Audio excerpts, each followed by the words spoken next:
বাংলাদেশ অনূর্ধ্ব ১৯ নারী ক্রিকেট দলের নির্বাচন প্রক্রিয়ায় অনিয়মের অভিযোগের প্রেক্ষিতে অবশেষে মুখ খুলেছে Bangladesh cricket board. Cricketer Riya আক্তারের উত্থাপিত অভিযোগের বিষয়ে প্রাপ্ত নথিপত্র পর্যালোচনা করে বিসিবি এক সংবাদ বিজ্ঞপ্তিতে জানিয়েছে, দল নির্বাচন প্রক্রিয়ায় কোনো অনিয়ম পাওয়া যায়নি।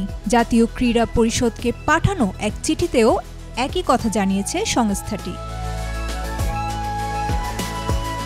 রিয়া আক্তার গত ৮ সেপ্টেম্বর এনএসসিকে এই বিষয়ে চিঠি দিয়েছিলেন।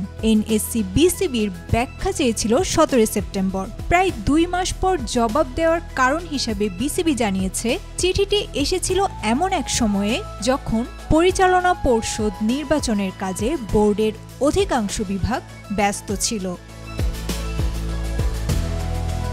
গত ৬ অক্টোবর বিসিবির নির্বাচন সম্পন্ন হওয়ার পর নতুন কমিটির দায়িত্ব নিয়ে এনএসসি থেকে আসা চিঠিটি পর্যালোচনার জন্য নেয়। বিস্তারিত পর্যালোচনার ভিত্তিতে বিসিবি নিশ্চিত করেছে যে নির্বাচন প্রক্রিয়ায় কোনো অনিয়ম ঘটেনি।